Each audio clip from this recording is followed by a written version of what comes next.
When she stood still, Alba could see brown spots jumping off her head, kamikazes diving into her notebook, dancing on her scalp, stealing all her blood. Let them steal my blood, she said. Pero niña, Alba was all darks before darks was even a thing. She channeled all that Catholic fervor into her scalp and told the women the insects needed her blood to survive. Let them live inside me. No kidding, pelada. A girl's real goal was to piece of her mama because she caught her mama wearing no underwear when the milkman knocked on the door, caught her bent over reaching for bottles of milk and smoking one underneath the mango tree. But mama was not having it. They chased her around the house. Alba, por favor, how old are you? Quarantined. Every piece of cloth washed with boiling water, her sister's hair braided at all times, which of course didn't help her already outlaw status amidst the sisterhood. But did she care? Papi received a passive-aggressive letter from school suggesting the expulsion of Alba for being unwashed and to some extent dirty, and to some extent disgusting, and to some extent a threat to the school hygiene. And that was that. For 3 days straight, the women tried smashing, boiling, slapping the lights, but the little fuckers had set up an entire city with malls and shit in there. The underground third world for lice.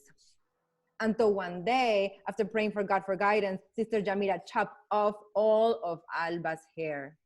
Y fue por eso that Alba got a boy's haircut. Y fue por eso that when she got to play Jesus, Joseph, and all the men in the school plays. Y fue por eso that when Joseph and Mary fall in love, they kiss. It's somewhere in the Bible.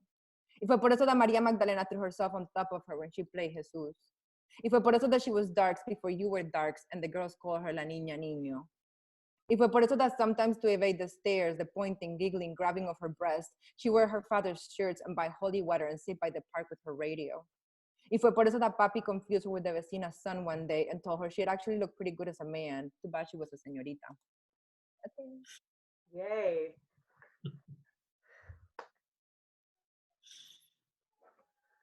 Alex, do you want to read next? Oh, me, right. So this is, can everybody see that? Thank you, much better. This is what I'm reading from today. Several of the essays in here are from the time that I spoke of when I wrote when I was in San Francisco. And so there's at least, I think, 3 essays in here set in a different light books in some way or another. Partly, I thought I would read from an essay called After Peter, which I think highlights the importance of different light books and of queer bookstores in general in a more or less direct way.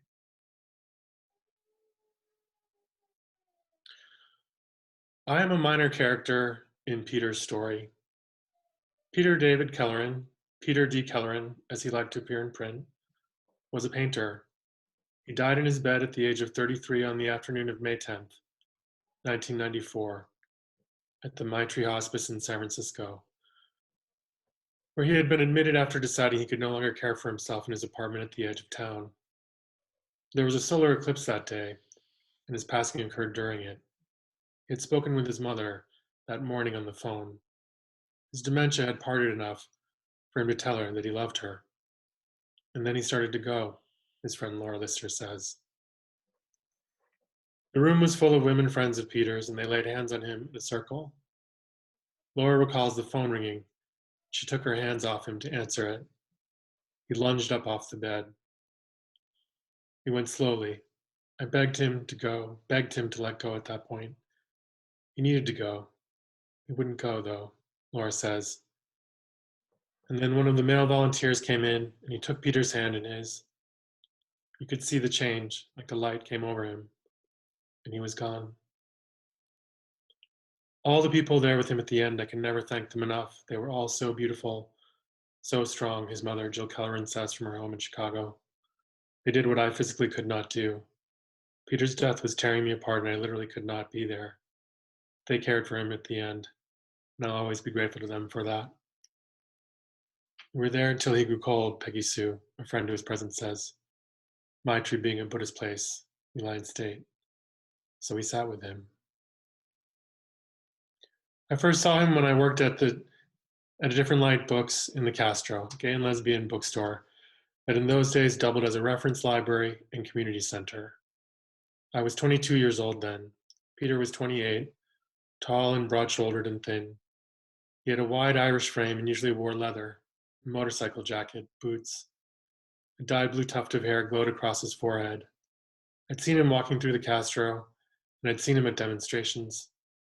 A year would pass before I'd hear his voice speaking to me. The store was the first in the country to have a section devoted entirely to AIDS HIV issues.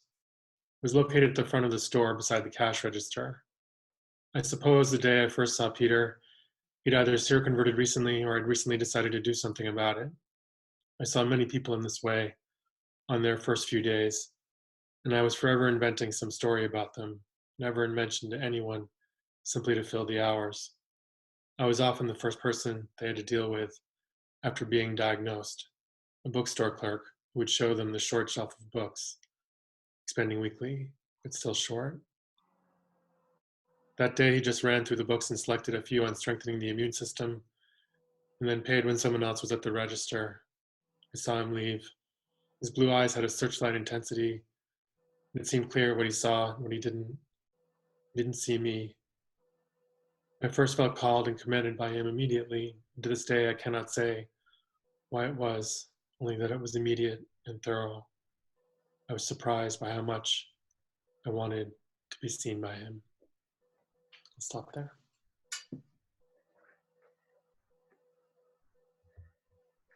Thank you. It's gorgeous. It's one of my favorite pieces. I'm glad you read from that. Myriam? Yes. So I'm gonna read from an unpublished essay that is a critical piece about a literary icon. I'll go ahead and just dive into it. Amado Vasquez, a Mexican botanist, named an orchid after Joan Didion. While that was a chic gesture, I don't think of her as an orchid. I think of her as an onion. She's very white, very crisp, and she makes people cry. In high school, I came up with the nickname for Didion, the windy bitch. She blew into my consciousness senior year when our English teacher herded my classmates and me into the school library to take an advanced placement literature test. We sat on wooden chairs, reading, grinding our teeth, annotating, flipping exam pages. At the end of my booklet, I came upon an essay whose opening line grabbed me by my anxious balls. Quote, "There is something uneasy in the Los Angeles air this afternoon," unquote. The noir paragraph described a place I actually cared about, California. Often when we read for English, we traveled to places I did not want a passport to. The Roman Senate, Winsburg, Ohio, boats. I'll go ahead and stop there. Now I'm dying to read the rest now. And I named my bunny rabbit after Joan Didion, and I did? You devastate her. That's all I want. That's all I want. That's funny. Thank you so much. So I guess I'll ask you a question because we're sort of on the theme.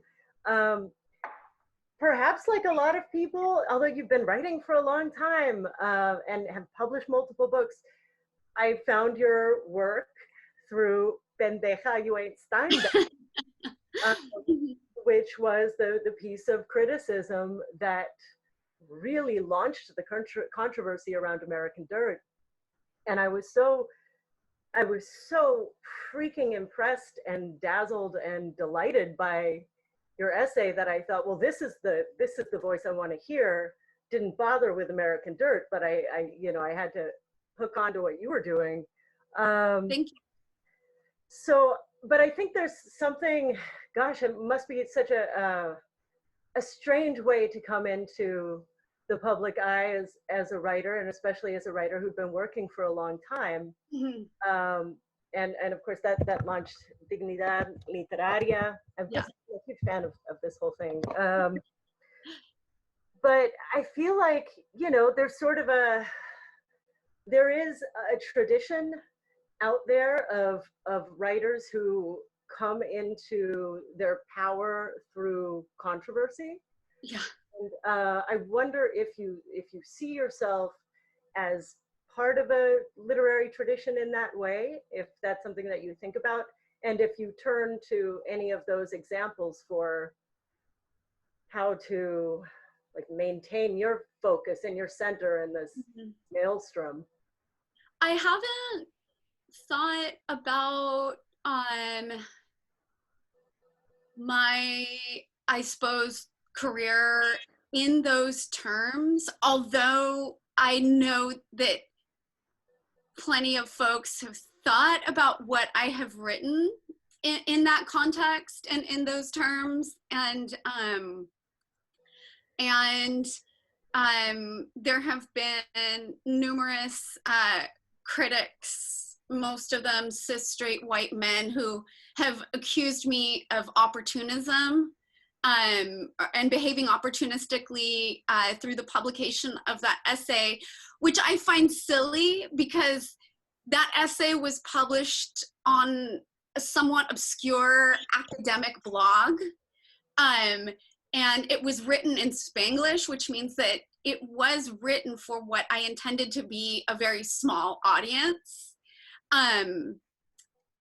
But I will think more about that tradition of writers being sort of introduced to the mainstream through scandal. I don't mean that in a bad way. No. I don't feel like that. I don't feel like I don't feel like that the question that you're asking frames anything like in a bad way at all. I'm just thinking about those critics in particular because that's the kind of stuff that tends to stand out. It's not the nice things or the good things. It's the ugly stuff that like tends to resonate when you're a writer. And there were even, so I teach high school, right? And there were even teachers at my school who were speaking about me that way. Like kids were coming to me in class and telling me that I was being discussed in their English classes, and that it was more me that was being discussed and my reputation as opposed to what I had written. And that my reputation was being called into political question, which I found kind of distressing because these are my fellow faculty members. And I'm not using my time to discuss their reputations in my classroom. So it has been a very strange way to be, I suppose, introduced to the public, and I get kind of shy about discussing things like that. I mean, I like to talk about myself, but I like to talk about myself in a self-deprecating way because that's my crutch. But I don't know. Like I haven't given that much thought to it beyond those criticisms. What other sort of scandals were you thinking of? I'm curious. Oh no, now you're gonna put me on the spot. Uh-oh. I know there is like, okay. I mean, Dorothy Parker. That's just like the easiest example to think of, and her criticisms of Hemingway. Okay. All right. Yes. And she maybe got more attention for making those comments than she did for her own work to begin with. But then once you open that door and you start looking at her work, the value is there. Yeah. But there are others. I mean, there are other famous literary rivalries. Yeah. Where the scandal is salacious and delicious, and that's what grabs your interest. Oh yeah, absolutely. I stumbled upon a scandal the other day when I was researching the Didion essay, and read about the scandal involving Graham Greene. Are you familiar with that one? Oh. So he took refuge in Mexico after having written criticism of Shirley Temple. He had to go into hiding in Mexico as a result of that. And then while he was there, he researched Mexican culture and came away with sort of his masterpiece. But all that resulted from a Shirley Temple related scandal. I mean, whatever gets you to where you are. I guess. But it's a beautiful memoir. It's gorgeously written. And I love true crime as a genre myself. And so, I've really been digging into it and loving it. I'm also interested, and this is, I suppose, is both for Julian and Myriam. So I'm exactly as white as I look, but I happen to be bilingual. And so the language play for me is just delicious. It's just un placer puro to see the languages intermix. But and then I think of how, like, okay, so clearly it's not intended to placate monolingual English speakers. But I think it strikes me that the experience of being a monolingual English speaker and to approach a bilingual work like Fiebre it almost gives a taste of the immigrant experience of being able to put things together and having to put things together in context and not have the explanations handed to you. It just strikes me as a really powerful move, even though my guess is that that's not the intent. The intent isn't to create a world for white people to think about, but I don't know what my question is there. But I mean, I have stuff to say about that. I mean, I because I did not write the book at all thinking about writing about an immigrant experience at all. You know, I think that's a result of it, and you can definitely like analyze it and see like, oh yeah, like immigrants we're constantly having to translate. And even now, I've been in the US for 16 years. Every day I translate things. And even like, for instance, with my girlfriend who grew up here, like she's Mexican, but like there's jokes that I don't get because they're in English, and I'm like, I don't get this thing. And in Spanish, I'm like, I tell her things and she doesn't get it.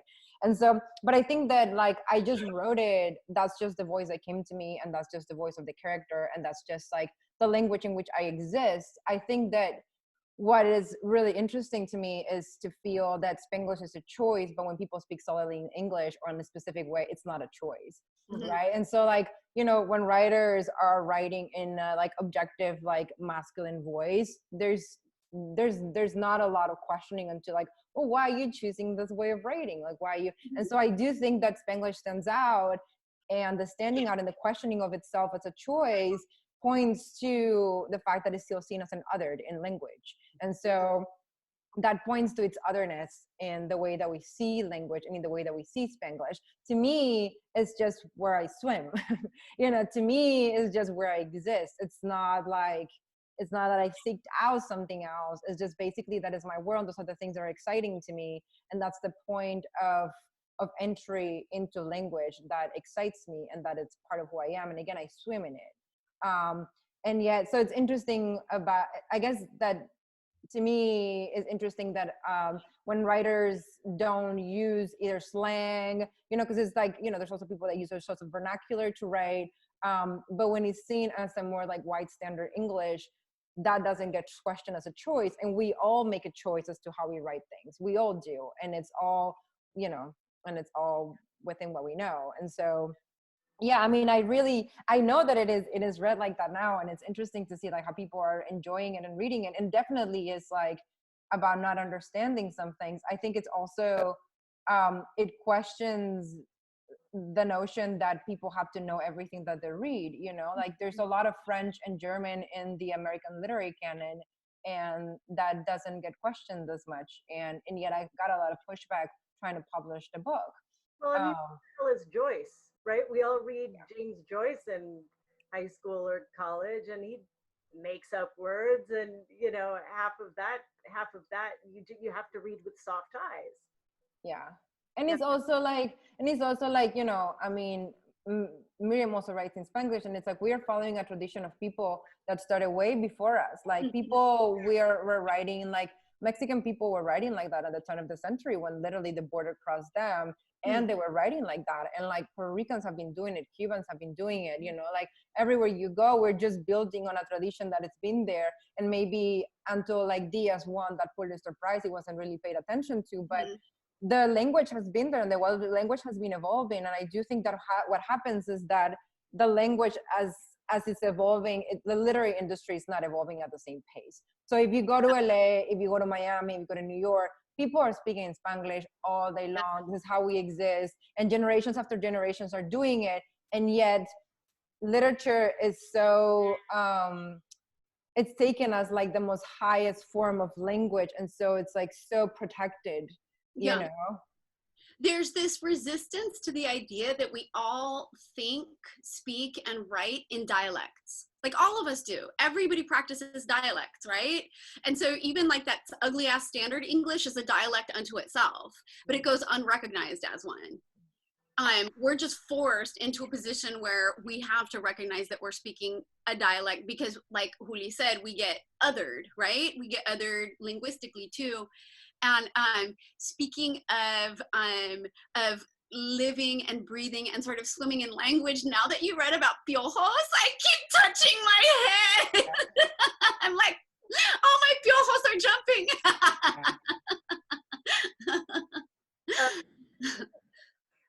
We're getting a lot of audience questions, so let's see. I want to ask one question to Alex, and then we'll move to some of the audience questions, or we're not going to have time for very many. Alex, so kind of a different direction. It strikes me that your three major works, the ones that I'm aware of at least, all have are really different stylistically, and really different feel, really different vibe, and a totally different approach. And that's it's striking. It's unusual to go that far from Edinburgh to Queen of the Night. And so I'm interested in, and then the autobiographical novel is a whole different direction again. And so I'm kind of interested in,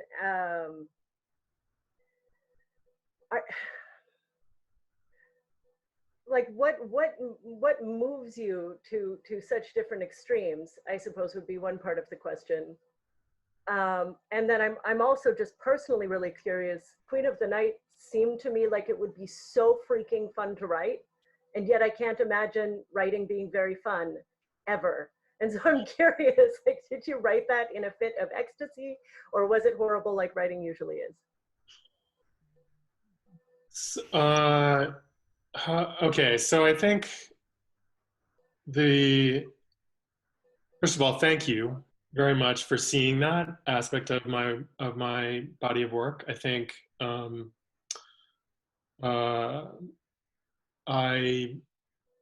I suppose that for me, it's about being in conversation with some very different reference points.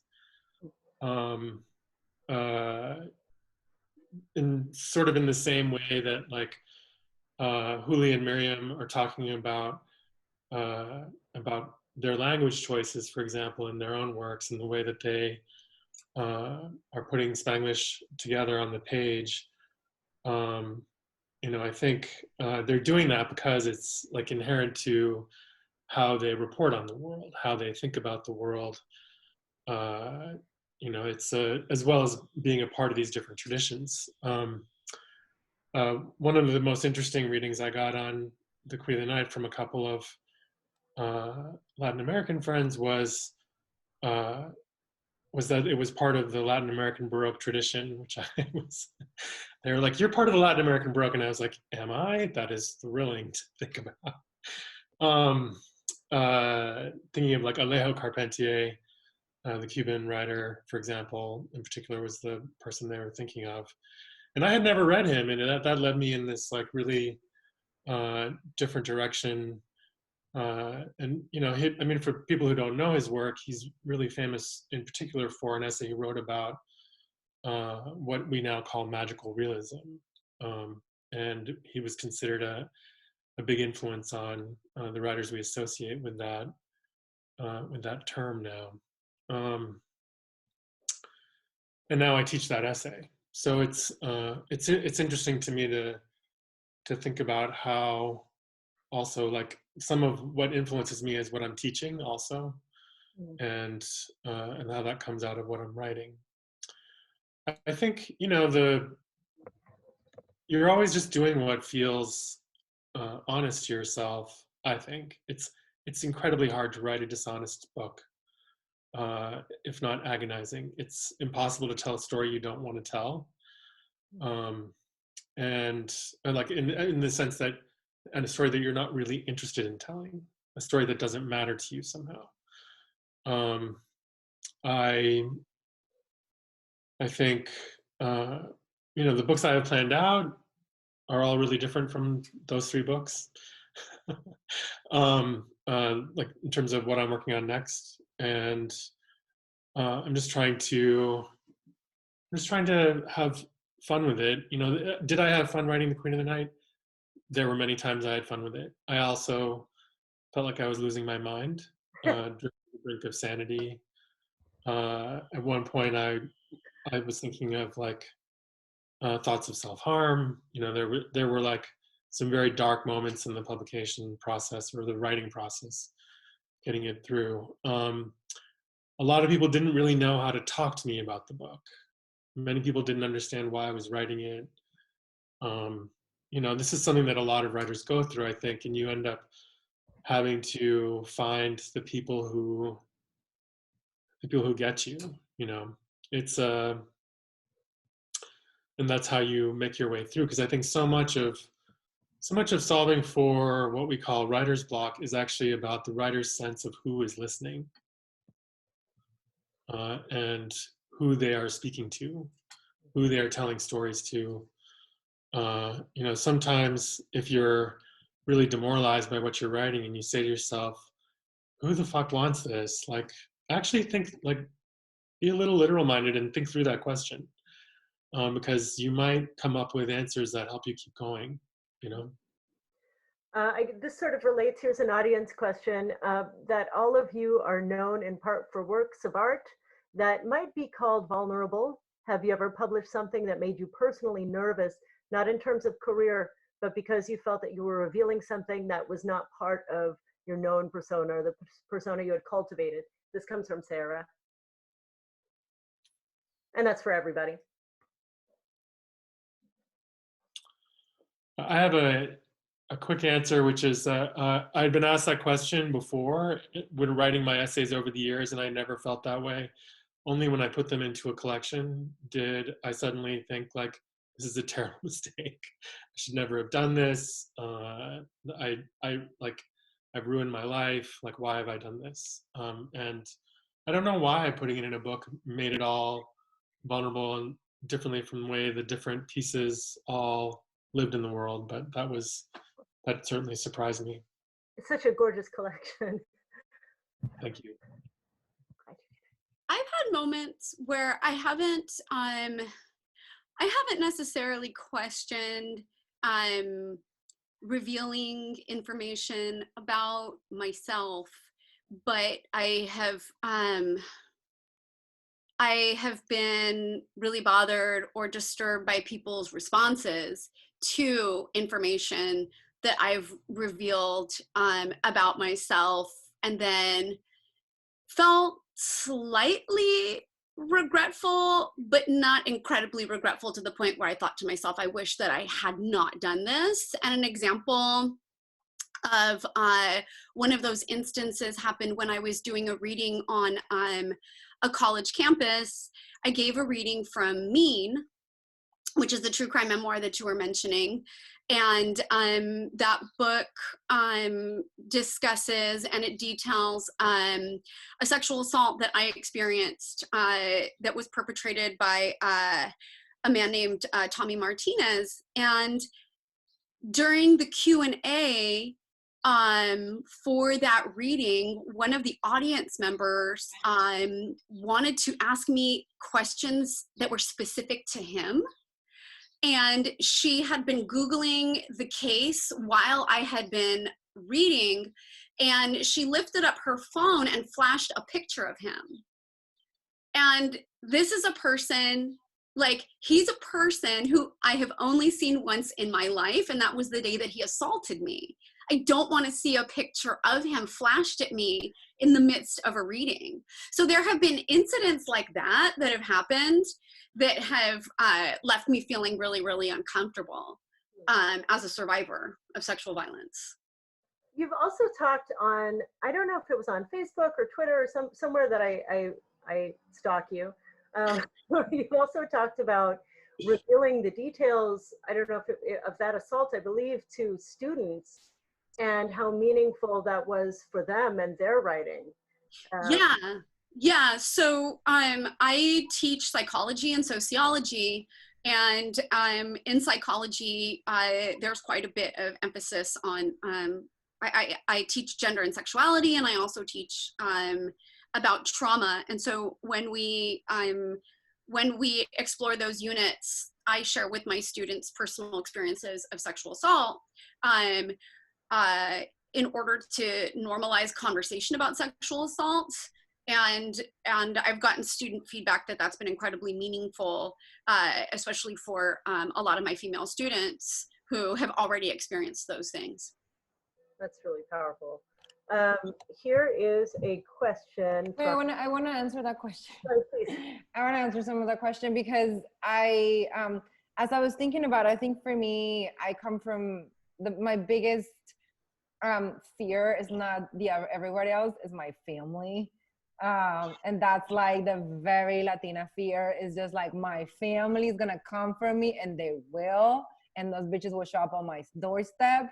So with the release of the book, I had to have a conversation with my mom, but I was like, Ma, that is not you, that is a fiction character, even though a lot of the things may seem similar, but we had to have a conversation about like what fiction is. And even though like we pull in things from our lives, it's not like that. And so I got my great aunts calling me and being like, so did you publish the book about the family? And I was like, I was asking them questions about like Cartagena in the 50s. And she's like, where's the book about the family? Let me see. And so now I'm doing all these interviews, and there's a lot of stuff around my family that for them has been secret, and for them has been this way of keeping everything calm. And I'm exposing a lot of it because I'm just saying how fucked up matriarchies are too. You know, it's like we hold them as this like dear life, like feminist things, but they are really fucked up too. And I grew up in one.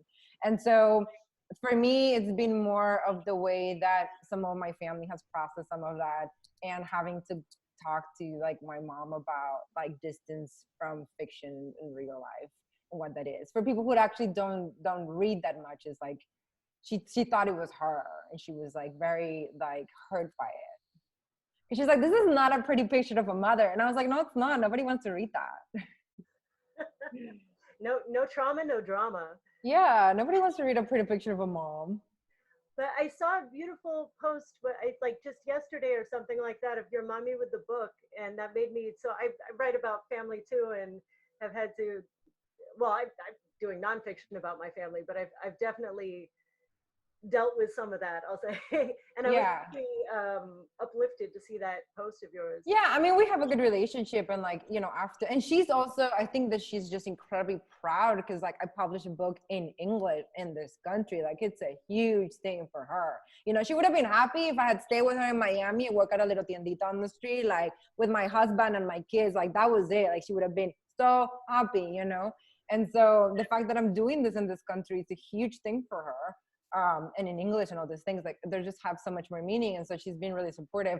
And at the same time, we have to have conversations around like what fiction is and what the narrative of the family is and the distance between those things. Yeah. So here's sort of a two-part question. Because it's going to be synthesis from a couple different questions. People who are wanting to find out what the direction of Dignidad Literaria is going in, and especially during the pandemic, how that is going to affect that. And then kind of similarly but different, sort of answer whatever you want, I think, from Charlie Jane, what you think queer writing and publishing is going to look like after this pandemic, and how can we ensure that diverse queer perspectives are still getting published and read? So 2 questions, but sort of an intersectional take on it, maybe. I can go ahead and start with the Dignidad question, and then we can like segue from there. So Dignidad Literaria attempted to hold, thank you, attempted to hold Macmillan Books accountable for their publication and gross marketing of American Dirt. And we gave them a 90-day period during which they could transform their publishing ecosystem, so to speak. We had our 30-day check-in via a conference call, and then our next check-in is coming. But of course, the push to hold them accountable has been somewhat derailed as a result of the pandemic, because the publishing industry has been affected so strongly, like every industry, as a result of closures. So we are going to be live streaming a town hall where we address issues regarding publishing and representation. And one gesture that Macmillan did make was to hire a new editor who is a Latina. And so we will be introducing her, and she'll be present during that town hall conversation.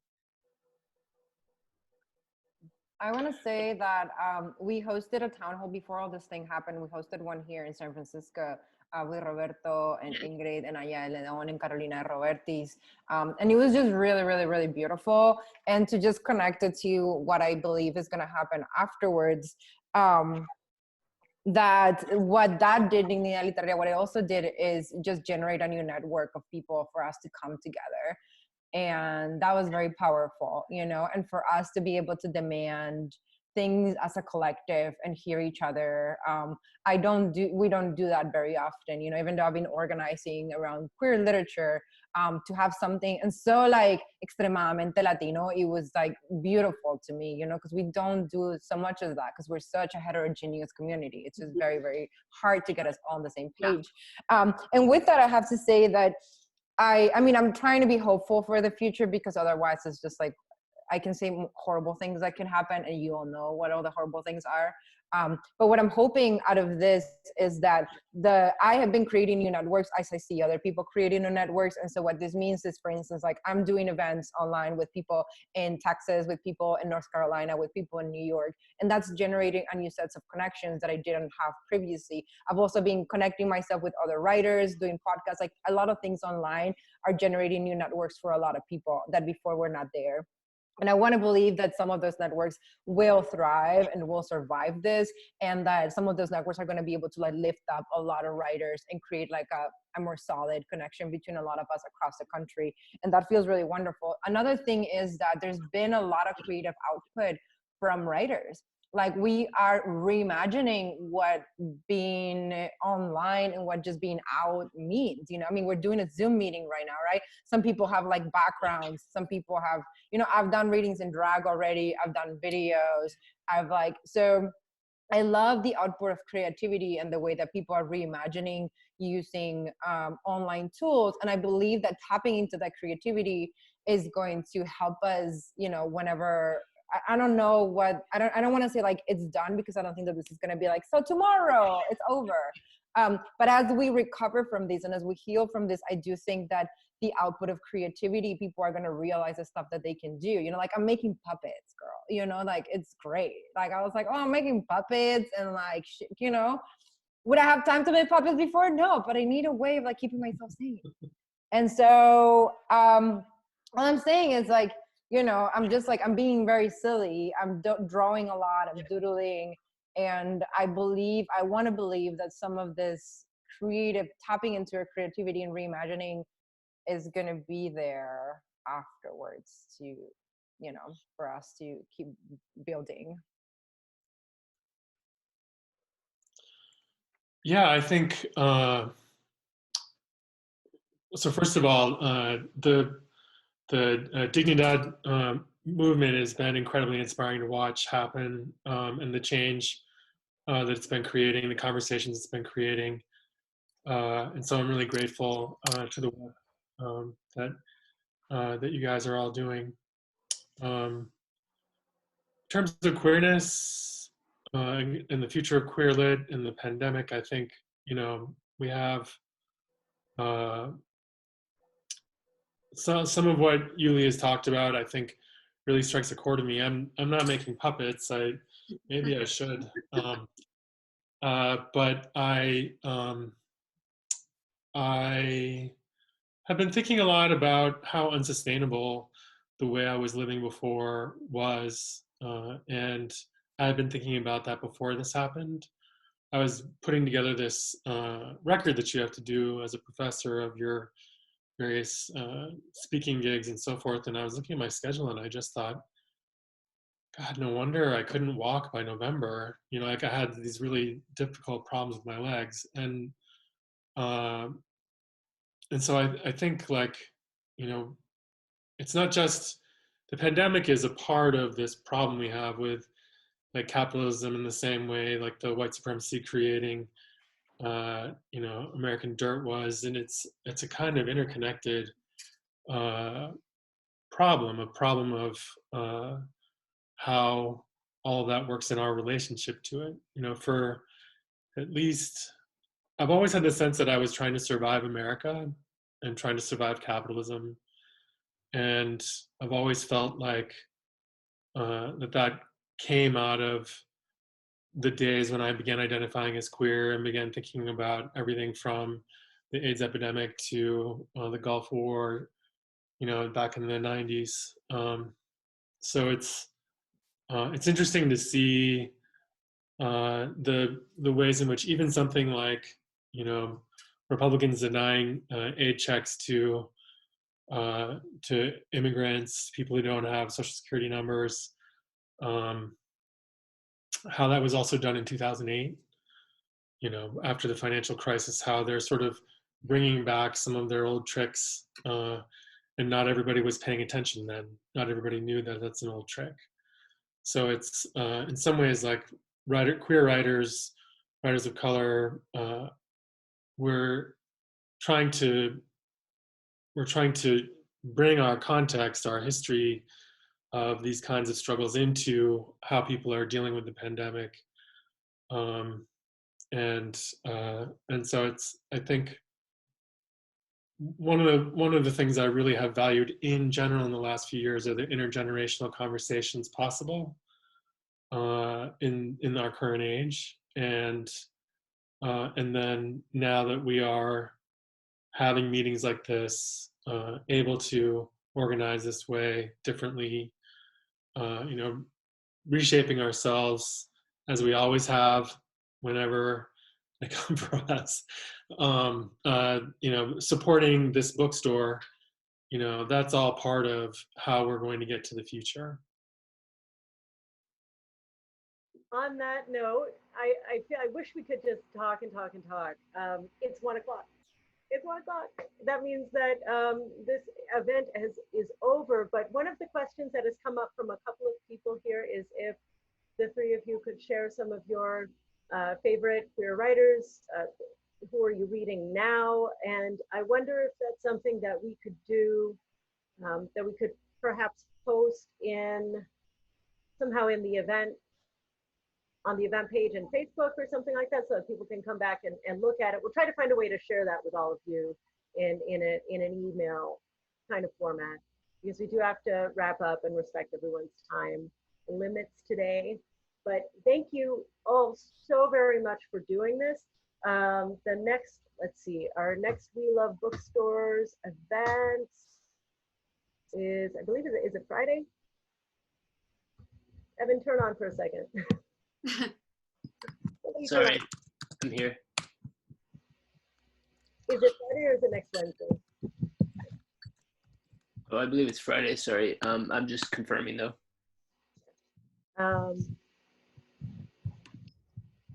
Anyway, check back. Hashtag We Love Bookstores. It's everywhere. WeLoveBookstores.org. Our events are all on events. Do you have it? Yeah, so it's Friday. We're hosting Bob Shea and Adam Rex to support Charlie's Corner on Friday. Yeah, so that's going to be a great one. Please come back to that and keep supporting your locals and stay the hell home. And send money to the bookstore. That's why we're here. Send your money. Send your $6 of your lattes, of all your lattes that you haven't had. Add them up and send it to the bookstore. Bye. Thank you. Thanks, everybody. Bye.